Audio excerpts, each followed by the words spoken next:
Welcome to Forensic Friday. Where we examine the intersection of true crime, psychology, and the heart of being human in the middle of it all.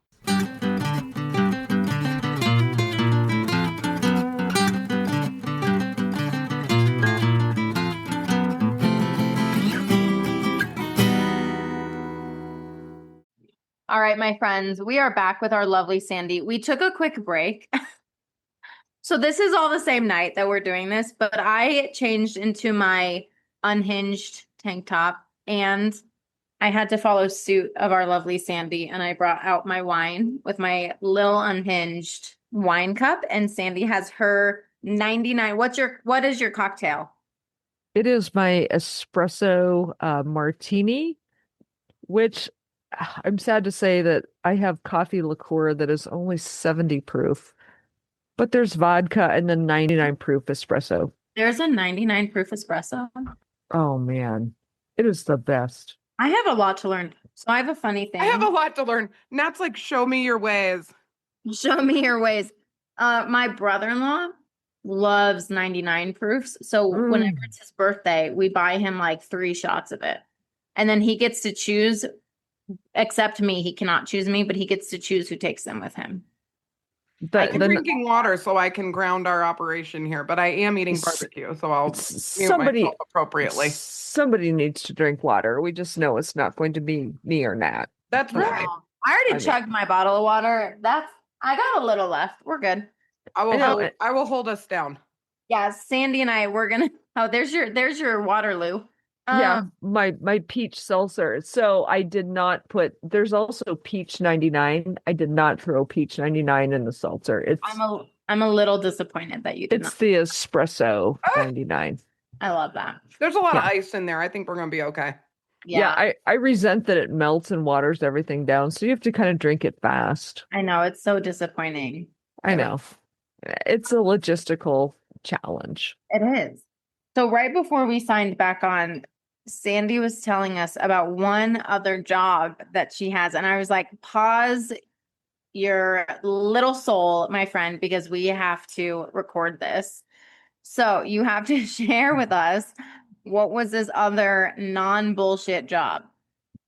So, after graduate school, when I graduated, was looking for professional positions, and I resigned from my very lucrative wait job where I was making a lot of money every day, just to be kind of verbally abusive to the regular customers. And some people I made them tip up front because they were shitty tippers. So like, do you want your breakfast or not? If you do, then you'll want to tip me up front, dude, because I know how you. That's amazing. That is so gangster of you. You're like, I'm gonna need to collect my tip now before we even continue this. I totally did hand out. Like, oh, you wanted me to take that order? Oh, you wanted me to place the order with the kitchen. Oh, you wanted me to bring you the order with all of that costs extra. And so after I decided that I had enough of that, I resigned from waiting tables because I knew I had to set myself up for desperation. So that waiting tables was fun, but it's easy money and it's easy to do. And there's literally no future in it because I didn't care to be a restaurant owner or anything like that. I didn't want to go into management. Right. I was always wanting to money grub. Is gnarly. Yeah. And I just wanted to money grub for the tips, Right. And so I quit. And then I realized that I was overqualified education-wise for many jobs that were available. And I ended up going to work for a temp agency. And one of the temp jobs that I didn't hesitate to take, but I knew it would be a challenge, was to be the administrative assistant for a nun. It was so gangster because I'm thinking to myself, I mean, we all know what I was thinking. I was thinking, what the fuck? Did they not talk to you ever at the temp agency before they assigned you to this job? Well, they asked me if I'd be willing, and I was like, sure. I said, okie doke. I can do anything short term. I'm like, how long is this job? Well, it's 3 weeks. Okay. I'm thinking, how bad can it be? Because this particular nun was pretty, she had a high public image, and she was, think the director of a benevolent housing organization, so a hand up type organization for housing. And great work. I've never thought of a nun having an assistant. I thought nuns were the assistants in a way. Right. Like they're always helping people. They're the exploited prong. But that makes sense in a weird way. It kind of does. And so I take this job, and upon taking that job, I realized how many times a day I said the word fuck. And so it got to be after like day 2 or 3, I realized it was better for me and easier if I said nothing. Because for me to say anything in my out loud voice, it was going to be some kind of blaspheme or an F-bomb. Just because that's my preferred favorite language. And I want you to know it was very long,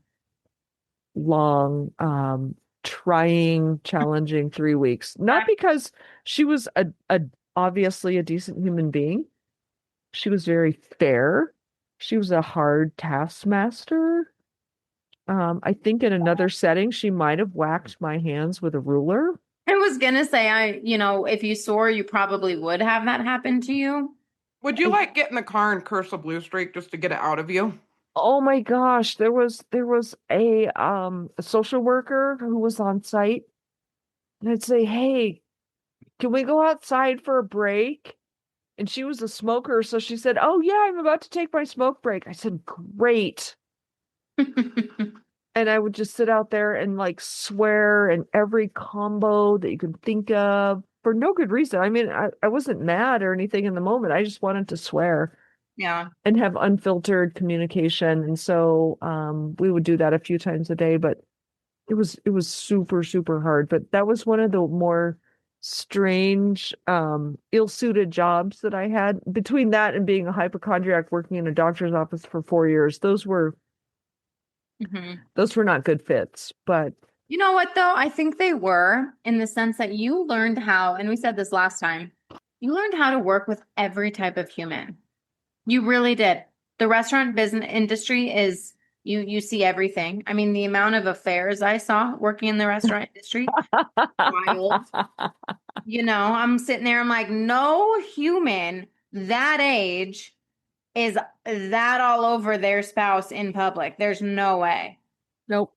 There's no way. We had a booth called the breakup booth, so people would go there if we thought they were going to break up. It's a whole thing. Yep. And then we're for a nun, like that's just, they're in their own sense, like pretty badass. Right. And then waiting tables on the 24-hour restaurant. Oof. I worked on the grave shift. I worked 5 p.m. to 4. So we had this regular that we named the chicken choker because he would regularly swear to God, you guys. Oh my gosh. He would regularly masturbate either right outside the window of the restaurant between the shrubs that provided some cover for him. Did you call him the chicken stroker? Choker. He was choking the chicken. Oh my God. So we called him chicken choker. He would either do that, he would sit in the booth and for 69 cents drink bottomless coffee and beat off. Shut up. In the booth? In the booth, but he was a decent tipper, so I just let it go. I mean, Sandie, that's like sexual offense. I mean, all I looked at it was like, look, I'm busy. He's quiet when he does it. And he leaves a decent tip. I just know that it happened and it was quiet and he left a good. You would have done something about that, right? For real. Okay. But this was back in the 80s. But waitress Sandie, not he was like warming up to be a like, sex offender, serial killer. That's how that works. For real. Good night. I'm shitting my pants. Okay. So we are getting into, and Janine's gonna probably do a better job at this than I am, but we're gonna get into some cases that Sandie brought to us. And probably some definitions first.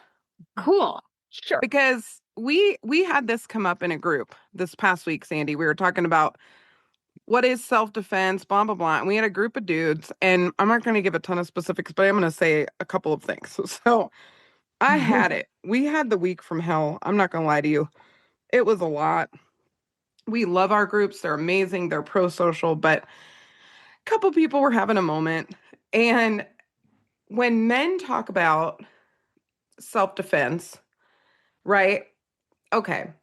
There are some men who've been abused. I run our women's program. We have female primary aggressors. The first case we ever did on the pod was a female primary aggressor, and we ran it all the way to ground. She was clearly the aggressor. That is not the majority. We know this. It's also, they're way less likely to be lethal. We know this too. We've talked about it on the pod. But we got into this discussion about self-defense. And one of the clients stayed after, and he was talking with me a little bit. And he basically told me, he goes, I just can't imagine a world in which I couldn't get away from a woman unless she had a weapon.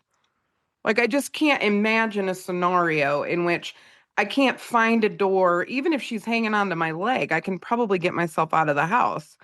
And it's that physical, even two people with the maybe they weigh the same amount, even from a body composition perspective and just physical strength, men are stronger than women. That's just the truth most of the time. I've seen a few exceptions, but it's true most of the time. So Nat and I in that group were trying to kind of define self-defense. And so I thought, you're more knowledgeable. Can you define for the people and for Nat and I, what is self-defense actually? Yeah. So the best way to define it is straight out of the definition, the statute. So self-defense, and I'm going to read it word for word so that I'm not summarizing it inappropriately or incorrectly.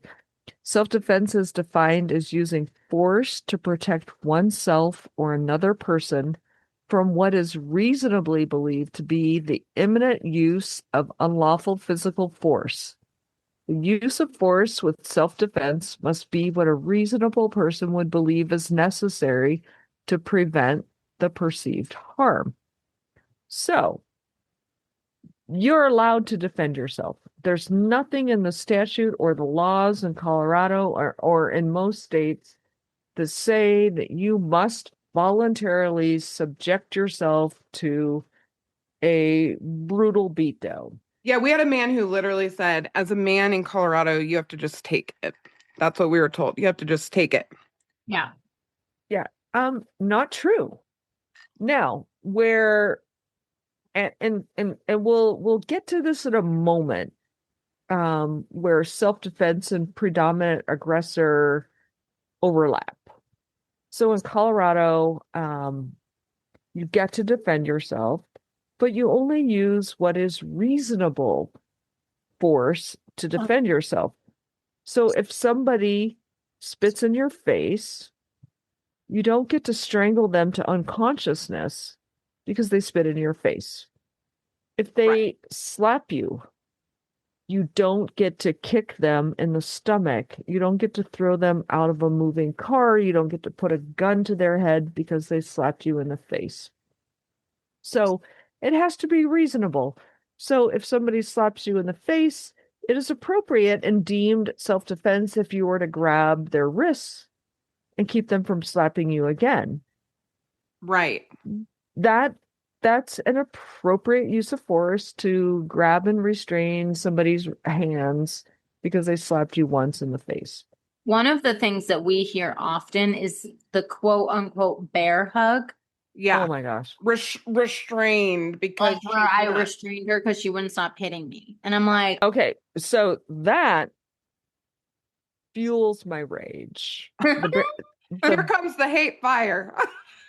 The hate fire, yeah. So the bear hug is sometimes offender speak for strangulation. Yep.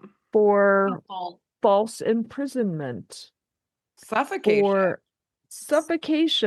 For I'm going to keep your lungs from inflating so you can't take a breath. I'm going to break your ribs. Yep. I'm going to make you afraid. I am going to do all kinds of things to you. So bear hug. So I've heard bear hug Yep. so many times. It's almost a cliche. I used a bear hug. Yep. And then whenever they say that, if I haven't looked at the police report, which most of the time I do, I know some treatment providers don't look at the police report before evaluations. I almost always do. Oh yeah, because you got to be able to get in there. But if Right. I don't, by the off chance that I don't look at it, if they go, well, and then I bear hugged her, I immediately go to the police report while I'm sitting with them and I say, you strangled her.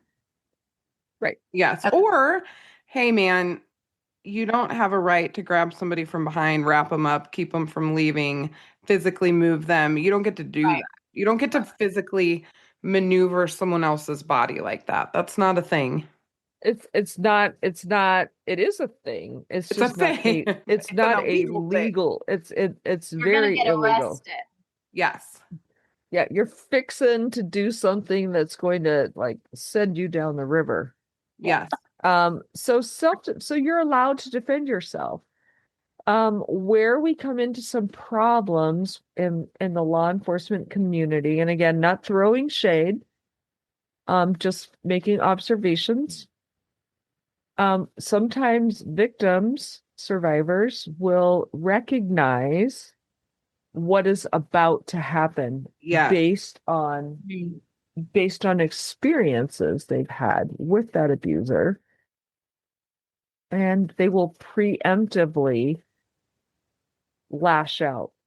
So they will appear to be in Colorado, it's called predominant aggressor. Predominant aggressor is the person in a relationship who holds the power and control. Mhm. Primary aggressor in some jurisdictions or some states is seen, the primary is the first person to use force. Yeah. There's a huge difference. Predominant aggressor is the person that has the power, the control. They're driving that bus in the Yes. relationship. And not Yeah. just not in just an incident, but like in the relationship. In the relationship. In general. Okay. So when there's a victim who perceives a threat based on their experiences, they sometimes preemptively strike. Mhm. And they don't wait to be hit or punched Mhm. or strangled to unconsciousness or being thrown out of a moving car. Mhm. Instead, for whatever reason, and every victim survivor has their own line in the sand. Everyone has their threshold of that one last thing. We've all had experiences, whether it's in a job or a relationship or whatever, a friendship, Mm-hmm. where things are going badly, they're going badly, but you decide you can make it work, whatever your thing is. And then one more thing happens, and that's it. You Mm-hmm. can't take it anymore. So with a lot of our victims and survivors, they get to that threshold, that line in the sand, and that person does that one last thing, and they're not going to take it anymore, and they lash out. Mhm. And then it appears, and then the abuser might call the police. Yeah, this person, they just hit me, they just this, they just that, and they're like, blah, blah, blah, wah, wah, wah. Mhm. Well, at that point, the actual victim in the overall relationship will also call the police, like, oh, I'm not taking the fall for this. And so dispatch will say, I have both parties on the line separately on two different lines. Yes. We've seen that for sure. Yep, Yeah. one is saying this, the other is saying that. So you get there and you have to unpack what happened. A Mhm. lot of times, a victim will preemptively strike. I had one case, and it is self-defense, although they didn't wait to be hit.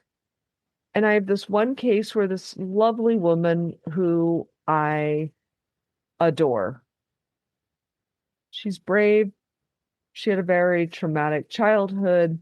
Mhm. She experienced a couple of abusive adult intimate relationships.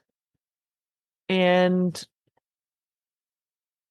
engaged in a romantic relationship with a person who turned out to be very abusive. She had just had some surgery and she was very medically fragile. And this abuser was living in her home. Were it not for her, he would be homeless. And upon her being discharged from surgery, he claimed that he would help her in the post-op period, which was it was a very delicate, dicey, very important period in her recovery. He claimed, no, no, no, I got this. I got this. You don't need family here. I got this. And then he immediately became aggro, didn't want to actually have to get up off his dead ass and give her things like Tylenol, help her become comfortable, help her to the bathroom, etc. All the things that we do when someone is in post-op recovery. And at some point in time, she's like, okay, then if you're not going to help me, if this is going to be how it is, then get out, pack your shit. And she referred to it as plastic luggage, which made me laugh. We all know what plastic luggage is. That is plastic Walmart bags with your shit, trash bags. Trash bags, Walmart bags. Your shit is contained in disposable bags, which is known as plastic luggage. Get your shit and get out of my place. If you're not going to help me, then I've got no use. Get out. And she recognized the 1,000-yard stare as he's running toward her. And as he approaches her, she punched him in the face.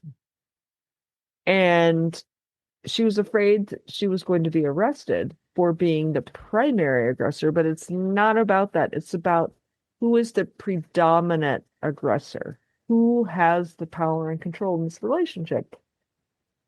And the way that I knew her is that she's the mom of a DV offender whose victim I worked with for many years. And so you knew the history.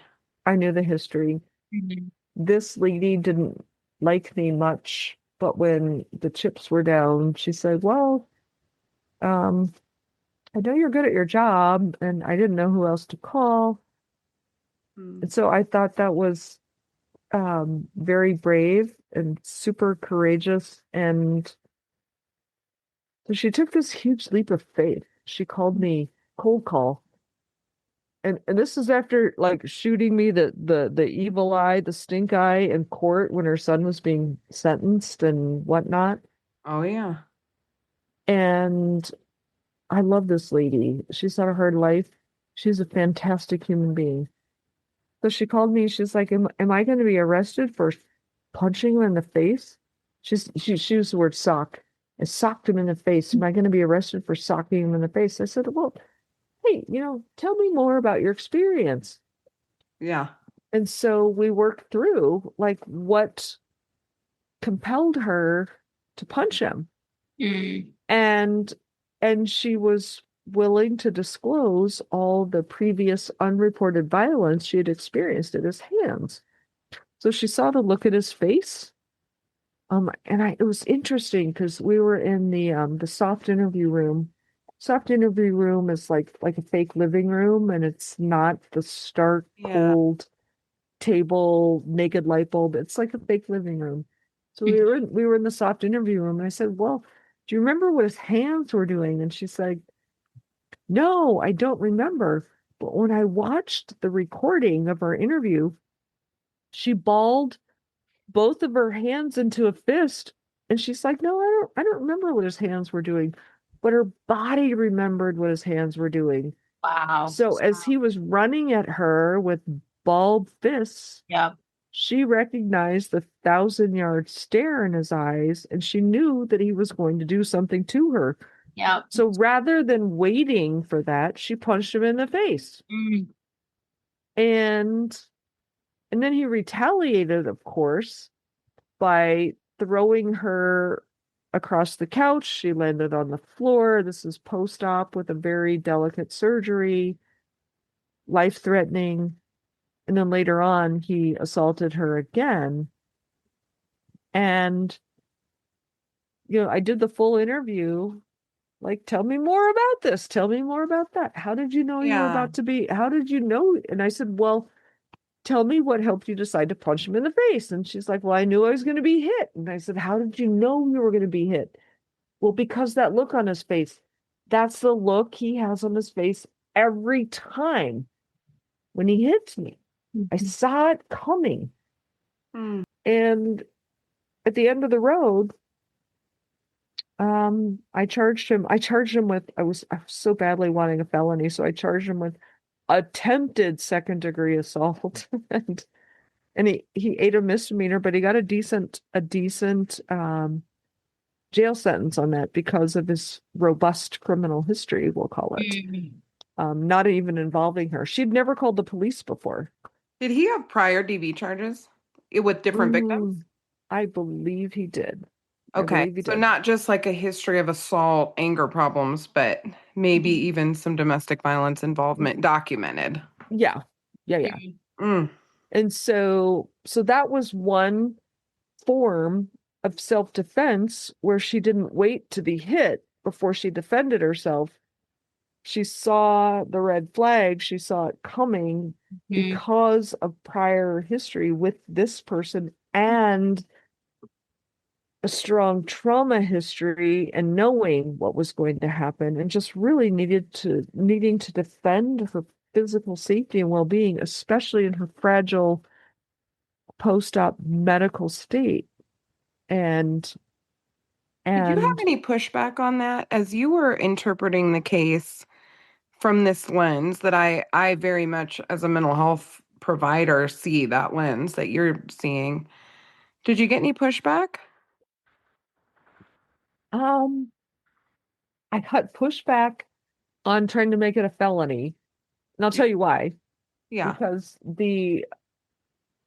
even though she was at risk because of her fragile medical condition, she wasn't by statute deemed an at-risk adult, which would have made it instantly a felony by assaulting her. Right. And so I was looking at it like, this is felony level behavior. Yeah. So the pushback I got was, come on, I don't love this. So the prosecutor who agreed to the attempted second degree assault was like, I don't love this, but I see where you're coming from, and it does fit the statute. But he did plead to misdemeanor 1 assault. So, and it did result in her really being able to see the relationship for what it was, as destructive and violent and soul-sucking. She could leave. And she was able to be done with him once and for all, and by him having a jail sentence and staying in custody and being sentenced to jail, it did give her that time to reflect and renew her commitment to her own sense of well-being, and so she did not recant, unlike most victims, and she stayed the course. And was she initially arrested, or no? He was arrested, but they were just looking at possibly. So she came directly to me. So that was an original case that I took, and she was willing to risk that she might be the one who was arrested. And I said, well, come in. We'll talk about it. I could make no promises. Yeah. I did promise that if I found that I had probable cause, I wasn't going to arrest her then and there, that I would write the warrant and, whatnot, because it was kind of a cold assault at that point. Yeah. But based on everything I knew, and she was able to provide contact or outcry witness contact information so I could validate that that she had described this incident to another person whom she trusted. And so it was a solid case. Mm. So that was, I call that the preemptive strike self-defense. Yeah. Other examples of self-defense that are much more problematic, and to be fair, if somebody who did not understand DV dynamics, if she had called the police and some a line level patrol officer who didn't have as in-depth a knowledge of DV and those dynamics may have arrested her by Yeah. her own admission that she punched her abuser before he hit her. I was going to say, I've seen that arrest before. That And if he hadn't then attacked her, so if she had just hit him out of believing that that would have led to that he was going to assault her, and then if he didn't, then she probably would have been arrested and charged. she could have been. She She could could have have been. been. Yeah, and she, her family history, her own personal history, she did not trust the system. So Yeah. she was not a fan of diming people out to law enforcement. Yeah. So it was this tremendous act of courage when she called me, and I wanted to really that courage and that boldness with reverence and honor. And I told her, I'll hear you out. Yeah. If I do have to arrest you, you understand it's my statutory obligation. Right. She's like, nope, I trust you. She said, I trust you to do the right thing. Mm. Mhm. And this is about six about 6 to 8 months after she sat in the courtroom giving me the stink eye. I think she might have even flipped me off. I'm not sure. When her own son was sentenced to a very lengthy sentence based on my investigation. So she was not a fan. She was not a fan. Mm. And so That shows the level of desperation and how done she was. that's how done she was. And she just wanted to find someone who would listen to her and someone that she thought would do the right thing. And so, Hmm. and she's a really neat lady. I've lost touch with her over probably the last 5 years, but she's a fantastic human and just this, I don't know how she does it. She just keeps on going and she has capacity to love and forgive and put one foot in front of the other and laugh. She's a fantastic lady. So I call her case the preemptive strike self-defense. What we see often are the cases that are more problematic. So, fun fact for your next cocktail party is With you, with me and Clearly. my 99 proof watered down by 80 proof. I'm coming over to your house and I'm gonna have one of these. Yeah, I'll bust one out for you. And I'll have a sip of Nats and then drive us home. I mean, somebody has to be the DD. Yes. 100%. And when you're pregnant or the nursing mom, it's usually you. So God bless the pregnant or nursing moms.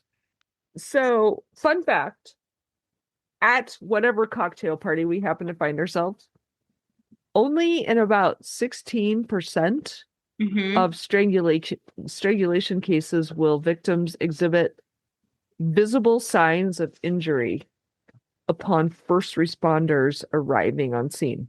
Wow.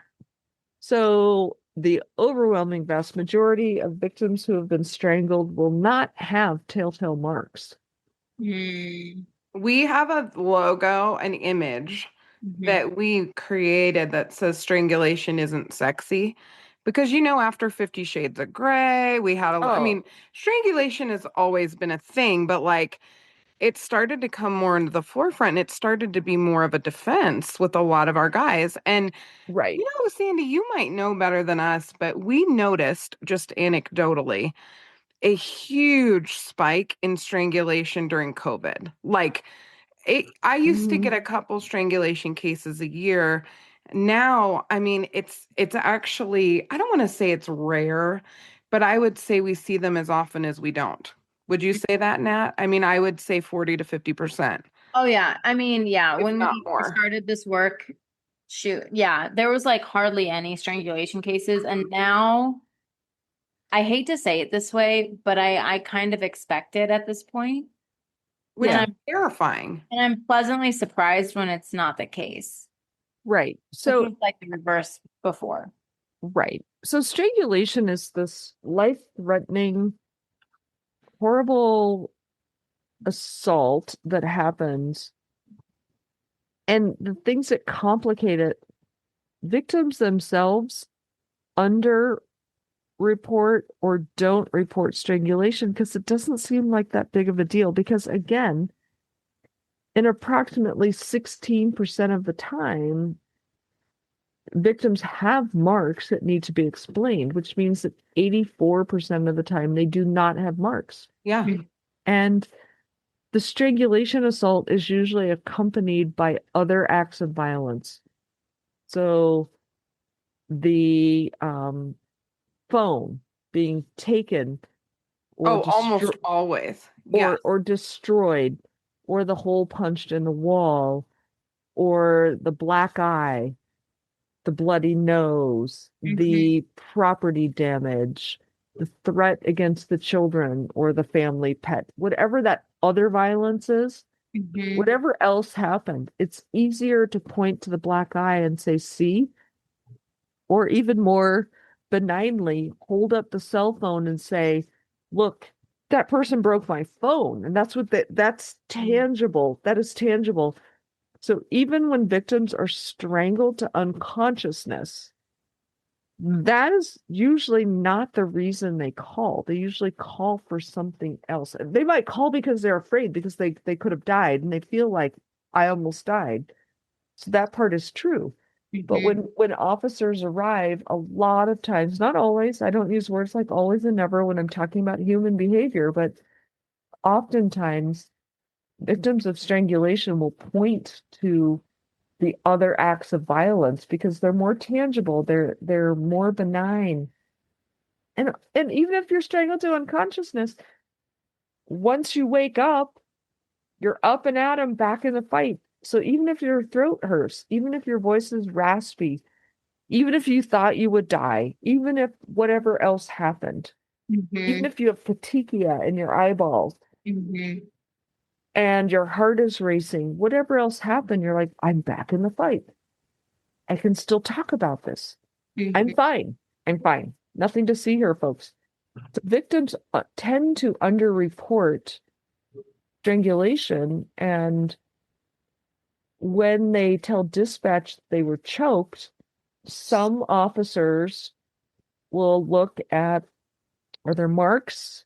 Are there strangulation marks? Are there bruises? Is there evidence? Did the victim see stars? Because I, I'm getting these generalities because of all the police reports I've read. Mhm. They'll ask, were you unconscious? Did you see stars? Do you have marks? And if all of those are no, or I don't know, then that's kind of the totality of the strangulation investigation. Mhm. But when police come, victims, again, as we spoke of in episode or part one, victims have to weigh and measure every word because tomorrow's coming. So Tomorrow is coming. they have to decide what, if anything, they're going to tell officers about their experience in that acute situation. Mhm. Well, and And if you tell an officer about this partial strangulation, almost dying, then right, next time he might not stop. Mhm. right, right. And so Mm. when they don't want to disclose that they were strangled and they're wanting to uphold that code of silence to avoid the recrimination, the tomorrow impact of this call for service when police show up. They may not want to talk about strangulation. It may not seem like a big deal, but all the while, the abuser is over there reporting, look at what she did to me. Look what they did to me. Look at I have a scratch here, I have a bloody nose. Look what happened. I have a bite mark. So, okay, so let's face it. Bite mark on the chest, bite mark on the bicep, tricep, anywhere. That's not an offensive injury. I mean offensive. I don't mean offensive. A lot of things are offensive. Right. My vocabulary is offensive. So what I mean is offensive. Right. People don't run across the room when they're angry at someone and bite them on the chest. So when you see a person who's claiming, look, I've been injured. Look what they did to me. Yes. It's a bite mark or a scratch mark on the face. Mhm. Oh yeah, Or bite mark. We don't have any of that nonsense. When people come in, we're like, that is clearly someone who was trying to right. rescue themselves. When they're Right. like, I had scratches all over me. I'm like, well, yeah. Oh yeah, Yeah, I duh. bet you did. I'm Of sure course you did. Of course you did. Yeah. So a DV victim, or really any victim who's being strangled, they're going to use everything they've got to save their life. So Absolutely. they're going to kick, they're going to punch, they're going to gouge, they're going to scratch. A victim of strangulation might have like vertical, superficial abrasions on their neck, and that's not from the abuser scratching them superficially. It's from them trying to scratch and get that whatever is on their neck, keeping them from breathing, to get it off. Mhm. So what we see with legit self-defense, when victims actually might injure their abuser, it's strangulation. The odds that they don't have any visible injury are astronomical. The odds that the strangulation assailant has defensive wounds inflicted by the victim, pretty Yeah, high, pretty high. pretty high. And So so when you're a DV offender, they're trying to get the victim in trouble and get them arrested. And sometimes that is sadly and tragically what happens. So a strangulation victim might be arrested and go to jail without a med clearance, without anyone asking them what happened, because they're upholding the code of silence, or they're saying, no, he choked me out first, but there's no sign. And so yes, or officers that aren't trained in depth on strangulation might look at, well, there's no marks. They weren't unconscious and they didn't see stars. So I got nothing, but there's a lot more ways to prove strangulation that is material for a whole different podcast. But absolutely. That's a whole episode in of itself, I feel like, with everything yeah, that we've learned. Sandie, it's so helpful to hear you talk about how law enforcement tries to kind of tease out that difference between self-defending victim versus, primary aggressor, predominant aggressor, all of those pieces. It's super complex. We try to explain to our clients, hey, law enforcement is rolling in. DV is one of the most dangerous, if not the most dangerous case that law enforcement gets called out on. So they're in high gear, their nervous system, even the most training you can have it, you're still going to be aware that you're in danger rolling into a hot scene, right? So you show up and then you're trying to make sense of this whole thing that has unfolded in front of you.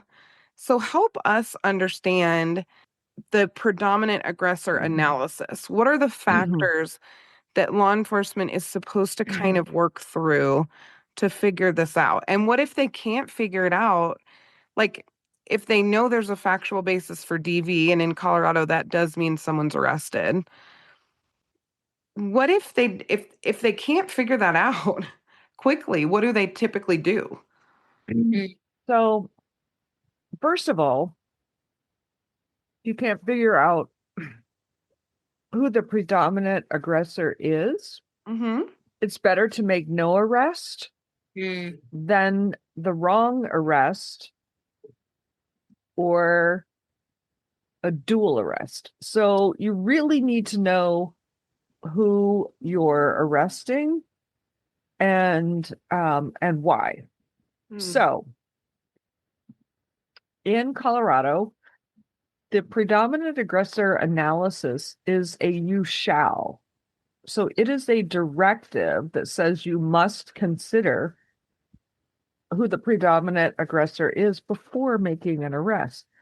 I will say that most of the time there is sufficient evidence to determine who the predominant aggressor is and arrest accordingly. Okay. So most of Where- the time there's sufficient evidence. I would say yes. Officers can usually decide who is responsible for a crime that is committed against one intimate partner by another. So in Colorado, it's a mandatory arrest situation because it is domestic violence, and domestic violence arrests really involve the need for a crime being committed by one person against another and the knowledge that those two parties are involved in a current or former intimate relationship, which is current or former spouses, current or former dating partners, or any two persons who share a biological child. And it could be a one-night stand, I've heard too, right? Any kind of a intimate anything. Right. It could be a one-night stand where you only knew each other by your username. So I always use the example Pony Boy because it's such a cheesy username. But if you swiped whichever way you swiped that says yes, I kind of dig you, and you go out with that person and you have even a very tepid sexual encounter that results in the birth of a bio child, you might not even know that person's real name at the time of the event, but by Colorado statute you are forever and ever intimate partners because you share that bio child. Interesting. Yes, and there's no statute of limitations on how long ago that intimate relationship occurred. So if you have a shared bio child who is 37 years old and you somehow end up in each other's orbit and a crime is committed by one party against the other, it is a domestic violence crime of whatever occurred. What if the couple's never had sex? What if you have a couple who they're dating and they're celibate, or they've just started dating, but there is a power and control dynamic starting to happen, or that has happened? So Colorado law does not require that that sexual interaction is a part of that relationship. So you can be in an intimate relationship and never have had sex. It's defined by, again, it takes a little more work to unpack. So you want to know what the nature of that relationship is between those two people. Yeah. Do they share intimate secrets? Do they spend time exclusively with one another? Do they identify as dating partners? Oh, the number of times there's been a roommate defining the relationship conversation at a crime scene, right? Oh gosh. Right. And that happens when somebody doesn't want to out themselves. Maybe it's same sex. Maybe they're cheating. Maybe they're cheating on. Maybe it's just a coworker or a friend, because maybe they're cheating. Maybe they just haven't outed their sexual orientation. Maybe they just don't want to get all up in it, and so they'll say my roommate, Yes, or my coworker, or whatever.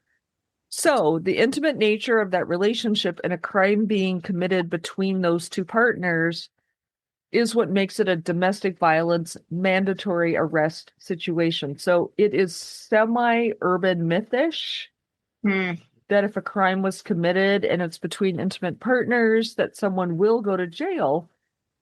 Yes, upon arriving at probable cause, that that probable cause is that this crime probably occurred and this person probably committed the crime. That's really the That's threshold of probable cause. that's probable cause. It's not proof beyond a reasonable doubt, Yeah. and it's more than just gut feeling. So it's that Okay. I have sufficient evidence to show that this crime happened and you probably did it. Got it. So the predominant aggressor analysis comes in. It's statutory, it's required. But again, a lot of the time, officers can determine from the evidence on scene who committed the crime. And upon determining that it's a current or former intimate relationship, they must make an arrest. The statute also says that you shall consider the predominant aggressor analysis. And that's a four-pronged analysis that helps determine who is probably the power broker in this relationship. And it's one of the most, I'm going to use this word contentious subjects to train officers on because it's kind of counterintuitive in a way. But I'm going to name directly verbatim from the Colorado statute what those four prongs of analysis that officers must consider when making an arrest on DV. So the first one is any prior complaints of DV, the relative severity of injuries inflicted on each person, the likelihood of future injury to each person, and the possibility that one of the persons acted in self-defense. That is the predominant aggressor analysis taken straight out of the Colorado revised statutes or CRS. That's And so, amazing because I've been doing DB work for what, a decade now, something like that. Yeah. I have not actually been trained on the specifics. Like I know about coercion, I know about what they're supposed to take into account, but I don't know that anyone has ever laid it out quite this clearly that it's this, and this. I've heard them in a bunch of different forums, so like I could list them, but mhm, this is super helpful because I've had some incidents come up, not even just in our clinical work, but I think as a woman and a human, I know people who've been in really difficult situations. And I got in an argument with an officer one time with a friend when something like this was going on.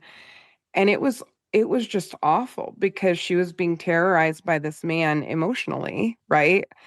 mhm, Pretty much stalked, blown up on the phone, all of those things. And I tell this officer, hey, like this is harassment. I know what harassment is. This is harassment.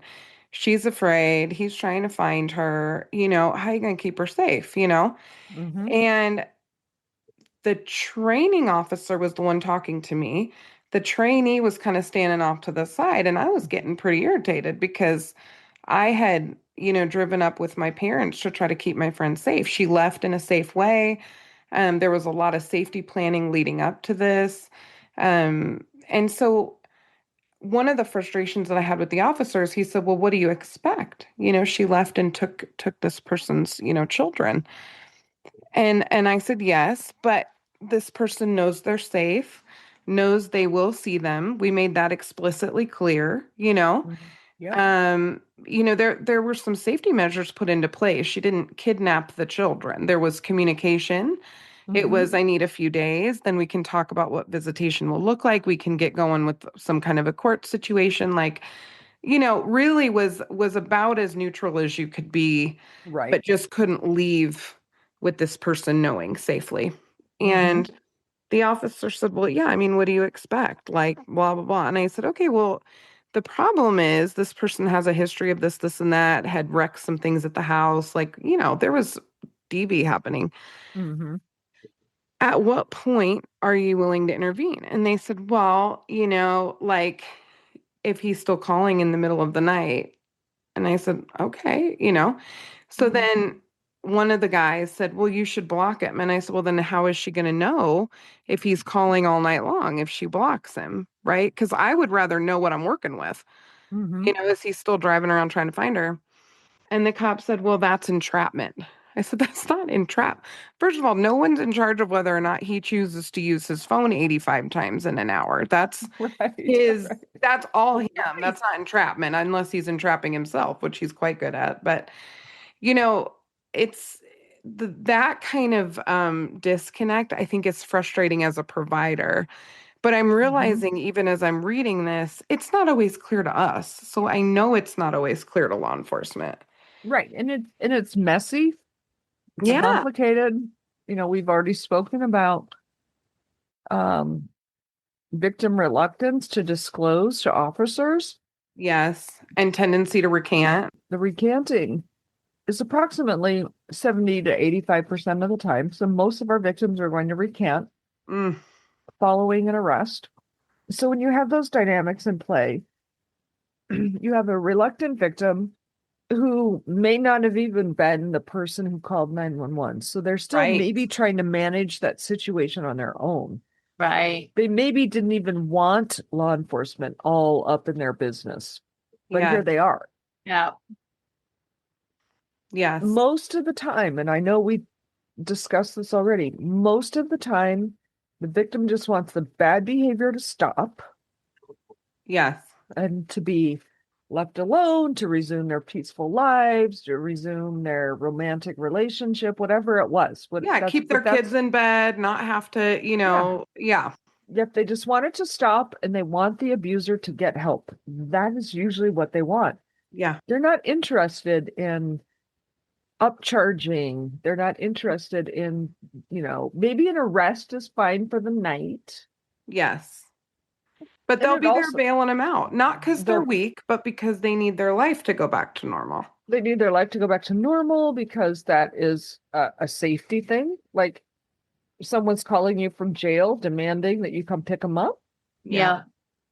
Well, they're getting out of jail, whether you give them a ride home or somebody else gives them a ride home, but they're coming home. Yeah. Right. So your little, protest and refusing to pick them up from jail is probably not going to serve you all that well. And so True. it's always survival strategy. That's what it is. It's every movement, every behavior, every action is based on victim survival.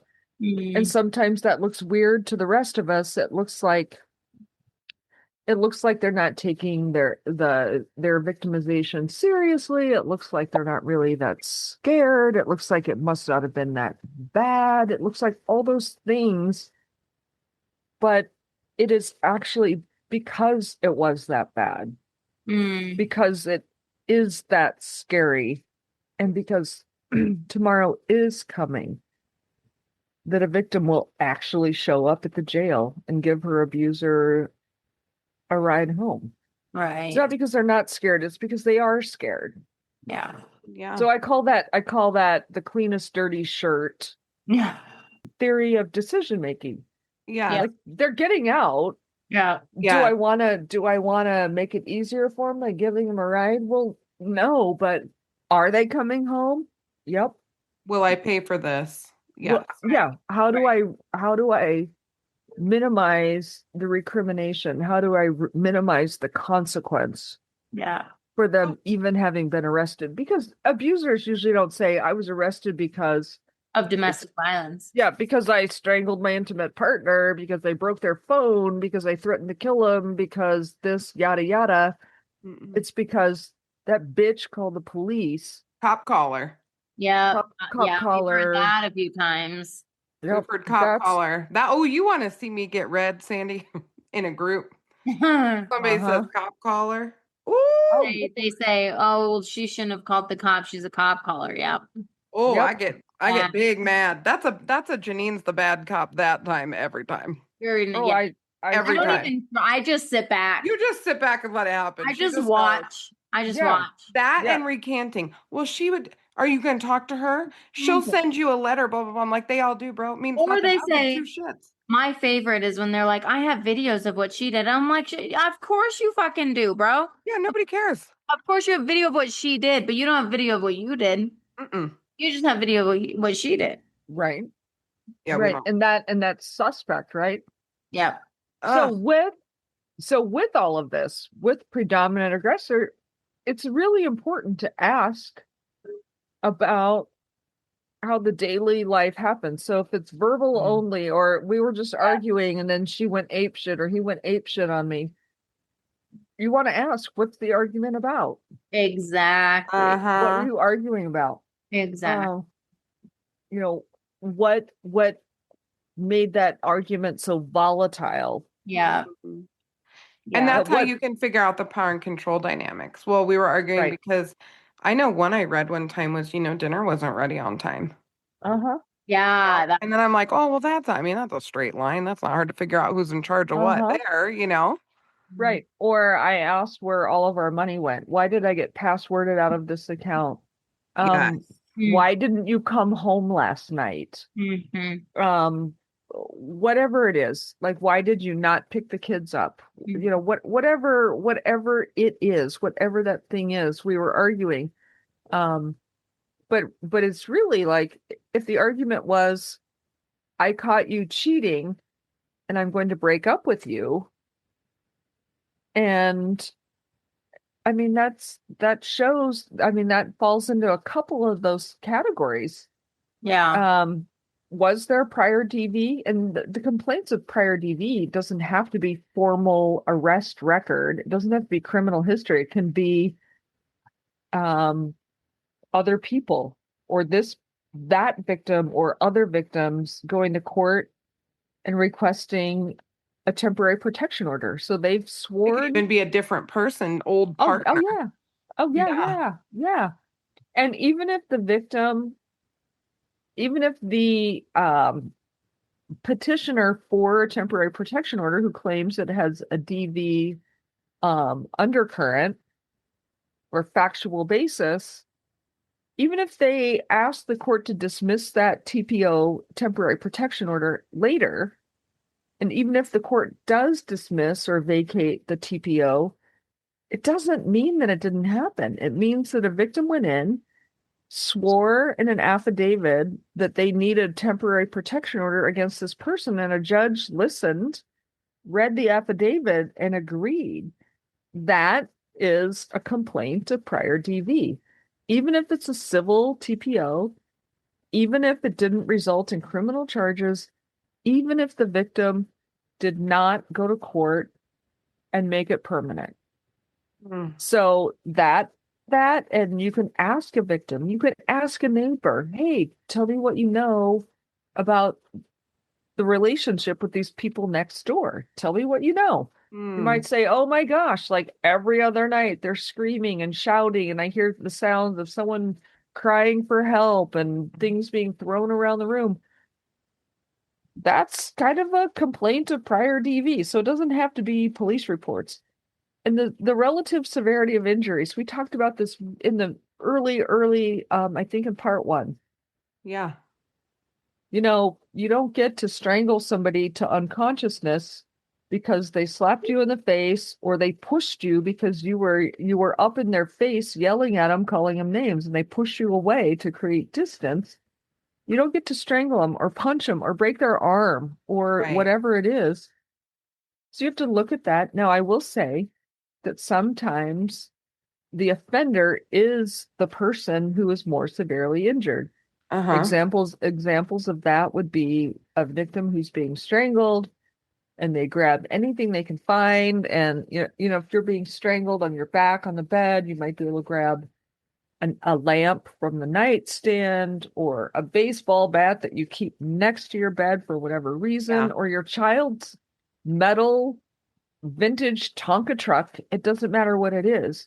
Yeah. And you do what you can. So if you have a free arm and you can grab an Yeah. improvised weapon, you might hit the strangler over the head and Well, they and head might be injuries bleeding. bleed real bad too. So they might be Yep. bleeding all over the place. Yep. And that will be like, again, what is the relative severity of injuries? And when that happens, rather than just arresting the strangulation victim because the other person is bleeding, you might want to say, do you know why that person over there is bleeding? what happened here? What do you know about that? And then that is part of doing the predominant aggressor analysis. What happened? What happened before that? And what happened before that? Mhm. Tell me what usually happens when this person comes home intoxicated, when this person accuses you of cheating and demands your phone and you don't want to give it. What usually happens? Did that happen tonight? Has that happened other times? So that's how I you don't kind of, think all districts do this, I will tell you. And there's yeah. some, I'm not going to name names, but there are some where we get nothing. And there are some where we get a more robust police report. But Mm-hmm. running our women's program, this is super complex because I don't get a lot of information. So Mm-hmm. even in an evaluation, I then try to get as much as I can, Mm-hmm. but it's really hard. And I think when you look at the likelihood of future injury, the third one, um, I know almost every time it's a man who is more likely to cause future injury, almost always. Yes. Right. Every once Yes. in a while I will get a female predominant aggressor, but I now I have a lot of women involved in power and control dynamics. I think that is real. And some Mm-hmm. of them I believe do need treatment because of the severity of the fights. Some of them even do absolutely control and start those fights. Truly. So I Mm-hmm. mean that's but when you look at C, like that's almost always the man. Yes. And then from the self-defense perspective, also, I'm more likely to see a woman self-defending, Uh-huh. right? Yep. And now women tend to self-defend with a weapon a lot more often.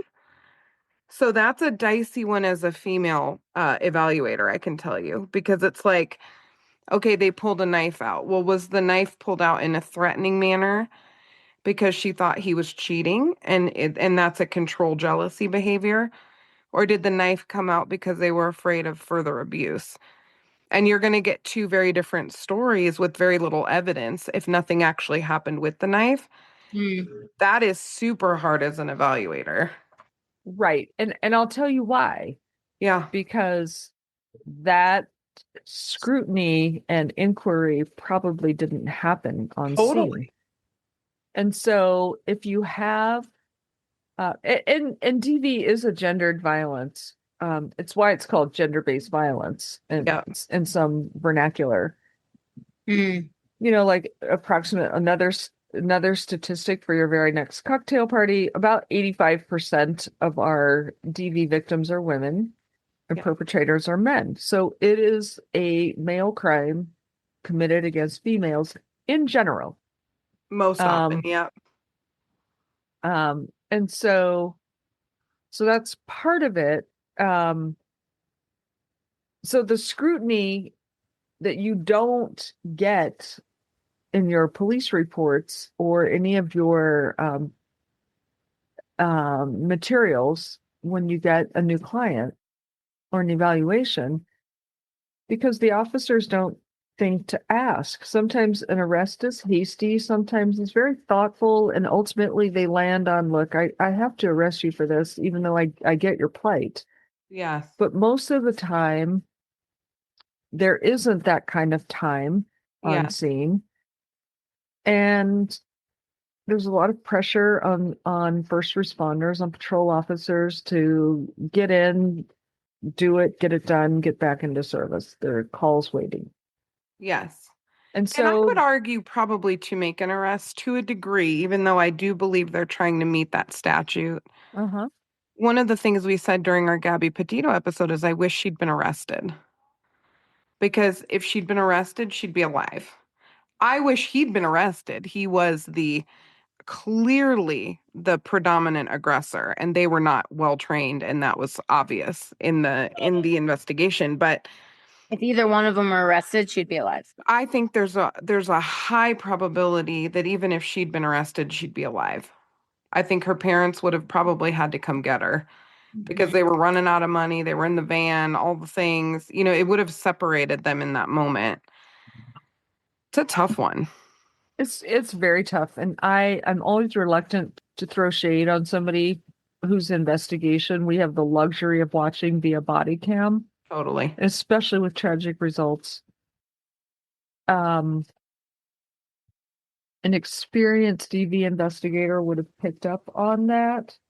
But I will tell you what, of the whole, because I watched the miniseries. I mean, Yeah. I watch everything I can, but I did watch the miniseries, which I thought was uh profoundly tragic and illuminating. Yes. Um, my biggest takeaway and the thing that pissed me off like nothing else was when he was provided shelter in a hotel Yep. for DV victims. Yep. That And when the officer, because I'm with you, I think these officers are at a disadvantage the minute they show up. uh-huh. But when the officer started talking about his ex-wife being kind of hysterical, to me, there's an implicit bias there. You know what I mean? There was a bias he may or may not have been aware of that I think influenced how that officer took in the scene. Because I think the officer was really trying to do good. He was thinking, I'm going to try to get these two knuckleheads to separate. We're going to try to put both of them in a safe location. In theory, he looks like the victim. Let's do her a favor and not arrest her. And just, and they're from out of town, let's just get them Yep. through the night. And I think there's some compassion in that probably. But when I heard the body cam footage and I was like, this was the conversation that was happening, that was frustrating as a provider. Yeah, I mean it's not ideal and it had tragic consequences and I think it inspires all of us to try to do better. Yeah, train Um, more. train more and But it shows like the officers did not think that either one of them were lethal, Yeah. right? Probably because of their age, they're really young right. and they're on this like really big adventure together. I don't think, Lack of injuries, lack of strangulation. yeah, and that's to Janine's point. There was a bias there, obviously, with the hysterical comment, which I mean, I caught that within seconds, and I was like, I can't even with that. No. But I just, looking at the couple, that's why bias and opinion are irrelevant in Right. situations like this. Yeah. Yeah, and you're right. At face value, there didn't seem to be any lethality risk factors. Right. And Gabby Petito's parents have successfully um sponsored laws in Utah that require all Yep. peace officers to administer the LAP, the Lethality Assessment Protocol, which is a checklist of 11 questions that are research validated and supported that start in descending order of lethality and importance and had those officers administered the LAP, it is likely, it is possible, let's just say possible, that they would have recognized that it was a potentially lethal situation, despite all Yes. outwardly benign appearances of this interaction. But the piece that's kind of hard to overlook is that this assault was called in by an independent Yes. witness who had no dog in the fight. And they, Yep. when they called in and said, we just saw a male hitting a female or Yep. assaulting a female in a car. Mm-hmm. I independent witnesses Yes. who don't have a dog in the fight, like Injuries and witnesses are helpful. yeah, and she did have injuries and those things. So in that situation, a better understanding of predominant aggressor, even though in Colorado it's statutorily defined by these 4 components, it's not always that way.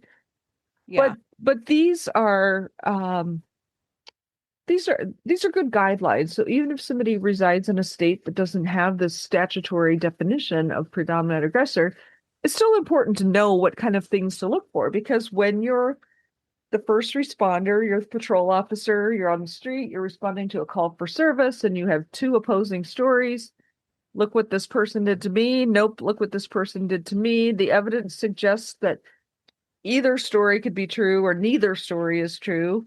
Right. And a lot of times DV happens outside of eyewitness view, outside of any kind of public observation.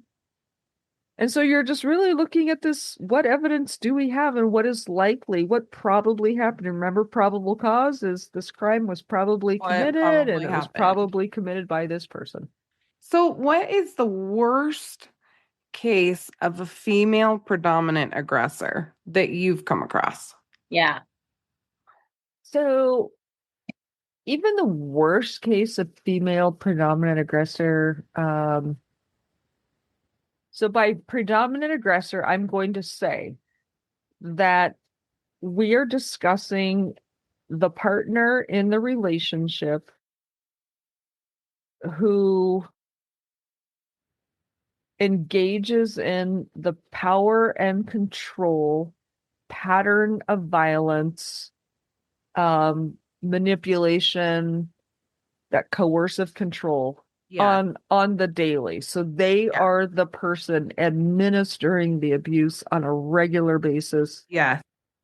To gain and maintain that power and control. Yes. Those are actually rare. Those happen. Most of my female arrestees were arrested because they couldn't take it anymore, and maybe they did a preemptive strike. Maybe they lashed out when there was no self-defense involved whatsoever. And that example would be a woman who was the primary victim in this lengthy marriage, whose husband was the abuser, and who routinely assaulted her and abused her.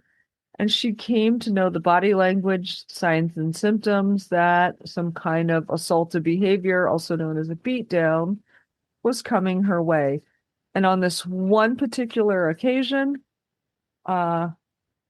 she was at her threshold. She didn't even know it, but she reached her threshold, and that was her line in the sand. And he walked in. She decided she was not going to take this again.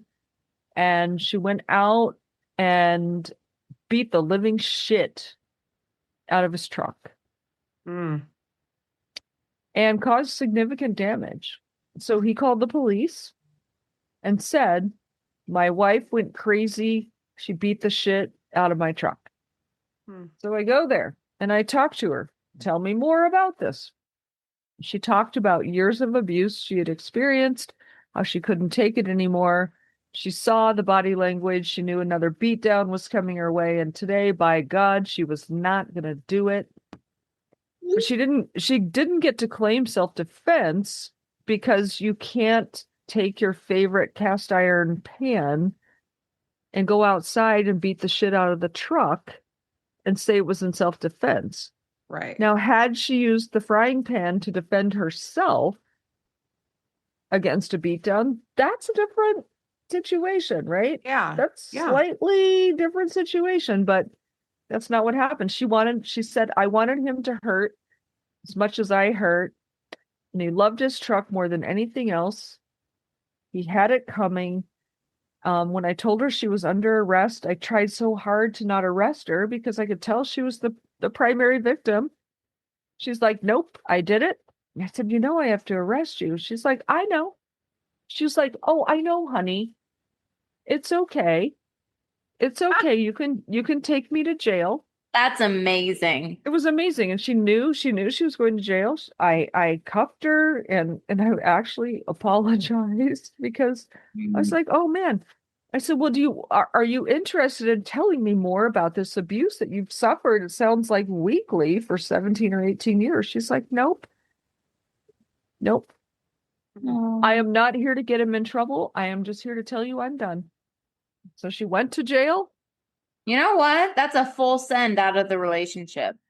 Yeah, she was done. She's like, she's done. I'm over it. Take me in. I won't go back. Yep, she was done. It was over. And she didn't use the word pound of flesh. That's my phrase, but she wanted her pound of flesh on her way out the door. I wonder if And that was a bookend for her too. Like when I think about a victim trying to leave, uh-huh. if the bookend was kind of like, you know what, if I destroy his truck, like there's no way I could go back either because Right. the abuse would be We're worse and Yeah. we're done. we're done. Yeah, we're We're done. done. That's what I was saying. Like it's her, like in my Nat language, it's like her full send out. Like it sounds like she didn't care that she knew the DV laws well enough to know that she was going to get arrested. And she's like, do it, girl. Like arrest me. This She's is like, exactly what I needed. I know. She's like, it's okay, honey. Mhm. She's telling me it's okay, honey. I know I'm going to jail. And she was, and she did, and it was fine. I will And say so I've had a few women who have gotten stabby with men who were not violent with them, which has been interesting. mhm. Yeah. One was a self-defense claim, but they stabbed someone in the back, chased him down and stabbed him in the back. And I was like, well, that's Not a tough soft, sell. girl. Yeah. That's a tough sell. I mean, he was running from you, you know. I mean, and it could be on some deeper level, but in the Yeah. very defined section of the law, No. no. No. Well, and with Janine, I've had two. So we mentioned one of them earlier, and we spoke about the one at the conference last year. But I've actually had two primary predominant women aggressors. Mm-hmm. One was more co-combative, but she was the predominant. Uh-huh. Granted, she had been abused earlier in her life. Previous relationships. Well, I don't know about previous relationships, but I think like as a child. Yeah. Mhm. An adolescent. And I will say, those were some of the scariest women I've ever worked with, ever. One of them in particular, it's not the same one, Janine, that you and I both worked with, but one of them, I mean, the intensity at which she came at. I mean, she came to one of our group sessions. I have to tell this story, and I will try my best to keep it obviously mostly all confidential, no identifying factors. But I'll say she came in to group one day. I was supposed to be leaving. Well, I did leave. I was going on vacation that day. I was going on my honeymoon Oh, that day. And I was like, all right, cool. I got my women's groups. They're easy. Yeah. They are, my men's groups were full of nonsense at that point, but my women's groups were in that season pretty legit and easy. Well, not that day. So I show up. This woman is 3 sheets to the wind. Okay. Screaming. The women show up drunk more than the men. They do. Well, I've had equal, but yeah. I mean, Had more fair, women. fair. Yeah. Yeah. But I will say she showed up 3 sheets to the wind, yelling, just yelling. Big mad. There was reasons of that, and I won't get into all that. Once I found out the reason, I was like, you make a lot of sense to me now, and I understand why you're so pissed off and why you're so drunk. I get it. But I will say, she came in and I was genuinely kind of terrified that she was going to punch me in the face. And it showed me in that moment, like, man, sometimes, not always, right? It's way less, but sometimes women, the predominant aggressors, primary aggressors that are women, can be terrifying. Yeah, Nat's only now really getting back into it because it's when you go through something really hard, which Nat did, anytime we lose a client, it's just devastating, But I think the women's treatment is incredibly complex. It's so complex. And so I'm excited, Sandie, because we're going to have you on in the future to really dissect some of these cases where we could use a law enforcement perspective because, Nat and I are fairly well versed in just the peopling in general and the dynamics and how they feel about each other and what's pouring gasoline on versus cooling off. Like we know those things, but when it really comes to the law and what it looks like to try to prosecute these cases, and I know with you working with the fatality review too, like knowing what situations lead to the kinds of things that we read about in the news. I'm just so thankful for your expertise and your willingness to come share Mm. with us. So, first of many, I feel like, you know? Oh, for sure. That's how I feel. I'm like, Sandie, you're gonna be a regular. Oh, yeah, it's not goodbye, it's see you soon. That's what I'm thinking. We'll have to do Yeah. one in person, and then Sandie can make us her 99 proof. 99 proof. I'll We'll bring just the have a stash. sleepover at Janine's and record. Yes. Yeah. Oh, that would be so fun.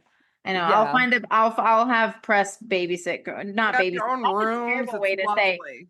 I'll have my husband just hang at home with our baby. There Yeah. you go. Yeah, and now Be- you and just not be in babysitter charge. kind of dad. Yeah. We want to mention that Sandie has Campanella Consulting. Campanella. And she does a lot of work with, I'm assuming, expert testimony and that kind of stuff. What are you doing currently? So my focus lately is expert testimony, and training. So I'm a trainer with the Ending Violence Against Women Project, and we provide training to usually the more rural communities throughout Colorado. So we bring the training to those areas, and it's free and local, so anybody can attend. And I've been an EVA trainer for, I don't know, about 10 years. And I do expert testimony, which I started doing in 2013. And and I will literally train DV to for anyone that asks me, and like if two or more people are gathered, or I'm at a cocktail party, or in Absolutely. line at a restaurant where the line is moving slow, I will talk to you about DV. I'm super popular at parties. Oh, we're the same. Morbid, just the whole nine yards. But Right. you have to be made of some stuff. And Nat and I talk about this group of women that we have around us in this field, and it's like my favorite, and Yeah. they all know who they are. Like, hey, ladies, y'all know who you are. But Mhm. Nat and I have had the privilege of learning from many of you. And then we have people coming up under us too that we're trying to train and get excited about the work, because that's the legacy, right? You want to keep bringing people along, particularly women. We need women in this Mm-hmm. field. And Yep. I'm just so thankful for you, Sandie. And which color hat do you want again? I think you said black, like your black heart. Black, because it's, yeah, black heart. Like Black heart. black heart. It's, Black like your. I well, think your heart is And real here's the thing. squishy. You I got a think squishy your heart pink heart. is way more pinky than even mine. Pinky and no, squishy. Pink, yes. no, You have a no. heart for the victims, and we need that. Well, I refer to that place in my chest as that place where my heart would be if I had one. And that empty spot is black. So I think a black hat Black hat. would match There you go. the color of that vacant spot where a heart would be if I had one. Well, you're hilarious. You are hilarious. You have a big squishy heart. Also, Might be black, but it's squishy. yeah, it's squishy. It's a squishy black heart. We will post some of your information online, whatever you're okay with. And y'all, we will have Miss Sandie on again. And here's my encouragement to our listeners. If you have any specific questions for Sandie and the work she's done at any job, I mean any job, Any job. none assistant ever. Working for a nun, waiting How to carry a tables. tray of milkshakes. I don't If know. I you- spilled that every time. Yes, if you have any questions for any of Sandie's career options that she Right. explored, please let us know. But specifically, her law enforcement and victim advocacy, all of that work. Let us know if you have questions about that, and we will have her on. That would be fantastic. And I also do have my website, Campanella Consulting. Super creative title, but Right. off the top of my head, I don't even know what Claire. that I don't even know what Efficient. I don't even know what the address is. Just look for Campanella Consulting and you'll see Not it. Campanelli. Not Campanella. It's No L Campanella. Campanella. Campanella. Campanella. Not Italian. Is it Italian? Sicilian. Sicilian. You're saying it like an Italian, Janine. I mean, what's the difference? They're the same. They're the same. Sicilian is like They're a the same. Do it's you a know where do you know where Sicily is? Yes. Sicily's next to the boot that is Italy. They're Oh the my God. same. Yep. The Yep. boot. You're hilarious. I know a little bit of geography. I don't know everybody's name, but I know geography. Right. All right, You know I have geography another- when you see it.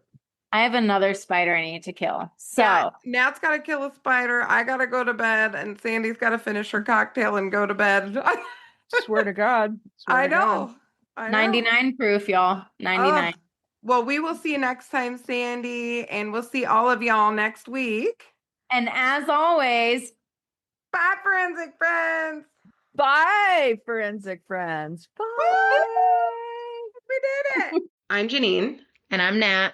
And as always, thanks for listening and join us next week for more crime, psychology, and heart.